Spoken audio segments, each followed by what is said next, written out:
Welcome to Biblios, the space where we think about biblical thinking. Today we have again Dr. Paulien from Loma Linda University. Dr. Paulien, welcome.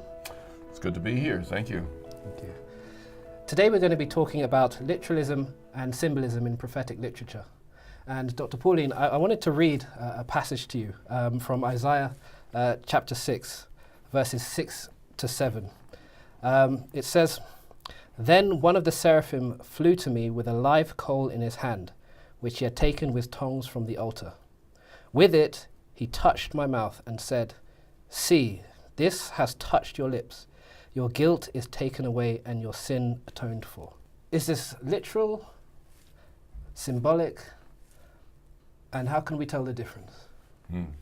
Well, you made a point of picking one of the toughest texts in the whole Bible to answer that very question. So, and I'm more of a New Testament specialist, so I will tread a bit cautiously on this text. But I would observe this. If you go back to the beginning of the passage, it appears to be set in the temple. And back in the time of Isaiah, this particular prophet, Jerusalem was a city that's a little bit south of the old city of Jerusalem today. And it's actually on a ridge that's about the size of a par 4 hole on a golf course. So it's not a huge city. But Jerusalem had walls around it, and it had a beautiful temple right at the top of the city, the high point of the city. And it appears that Isaiah is inside that temple, because if you go back to the beginning of the text, it says, "In the year that King Uzziah died, I saw the Lord sitting upon a throne high and lifted up, and the train of his robe filled the temple." Now, the temple would be that temple in Jerusalem. So it appears that Isaiah was in the temple, but then this experience happened to him. So your question is, is this a literal coal of fire? Did his lips get burned? What is going on here? And in many biblical passages, like in Daniel chapter 2, it's very clear what's going on. King goes to bed, king receives a dream/vision in the middle of the night, and then he says, "Well, I had this dream, don't know what it means," and starts talking to people. So you're kind of clear what's going on there. But here, it almost seems like a real experience. He goes into the temple, he sees all these things, and then the angel comes and brings this burning coal. So it has the look and the feel of the literal. But there are elements of this that aren't literal. So let's take a look.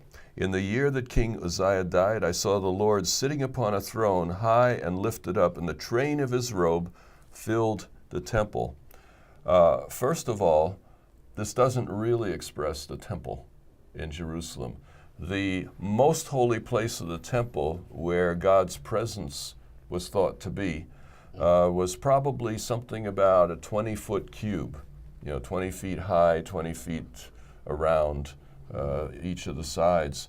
So the idea of something, a throne high and lifted up, that sounds like more than just the Jerusalem temple. Not only that, it says, "Above him stood the seraphim, each had 6 wings.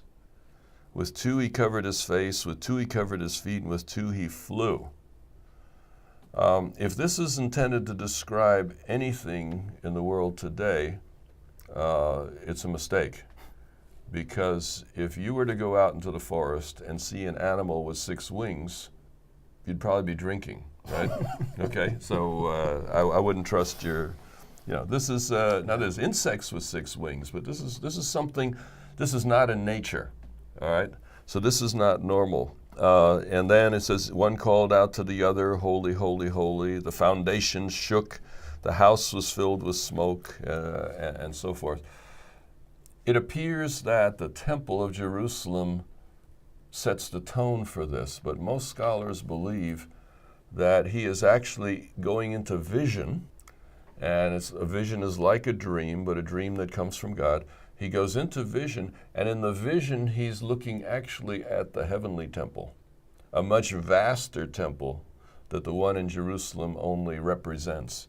So he's seeing in that vision. See, when prophets go into vision, as you see with Daniel 2, they can go anywhere and any time. In Daniel 2, Nebuchadnezzar roams from his time all the way to the end of the world. And he goes through a number of different countries along the way. But then, when the explanation comes, it's in his time and place. He says, you, O king, is the head of gold, and after you comes another kingdom, and so on. So, if this is a vision, Isaiah is being transported away from where he is into, in this case, a heavenly place. And the heavenly journey is one of those types of visions that prophets would have. So that would suggest that the coal of fire is symbolic of cleansing. You know, his mouth, he says, I'm a man of unclean lips in verse 5. So he did not feel worthy to give God's message. So God says, I'm going to purify your lips. I'm going to purify your mouth so that you can give my message and not be destroyed by it, so to speak. In other words, God, he enables him to understand and present the message. So then what difference does it make if it's literal or symbolic? Well, I suppose the main difference is whether or not you understand. Let me take you to a text that's related to that question. And it's actually in the book of Revelation. For those not familiar with the Bible, it's the very last book of the Bible. And it's a book that's sometimes called the Apocalypse, in which you have fascinating things like the Battle of Armageddon. A lot of people get excited about that. But let me show you something right at the beginning, because it addresses the question of literal and symbolic that you've been raising. So it's Revelation 1. Chapter 1 and verse 1. All right? And here it says, the revelation of Jesus Christ. I'm reading from the English Standard Version, which is one of the more recent ones that's very carefully done. It says, the revelation of Jesus Christ, which God gave him to show to his servants the things that must soon take place. He made it known by sending his angel to his servant John. All right, so that's an introduction to another visionary text. But here's an interesting piece, and you won't necessarily see it in the translation, but you asked me to speak to this as a scholar, so bear with me. All right. He made it known. In the original language, it actually means signified. He gave it in symbols that represent the future. That's what that word signified means in the Greek. So he says the book of Revelation is coming in symbols. Now, when you pick up the Bible, generally a good practice is to take it as it reads. Take the Bible literally, unless it's obvious that a symbol is intended. Now, if a symbol is obvious, go with that, but you take it literally if you can. Revelation is the opposite. According to this, it is in symbols. It's given to us in symbolic form. And by the way, it actually points back to Daniel 2, the one we mentioned earlier.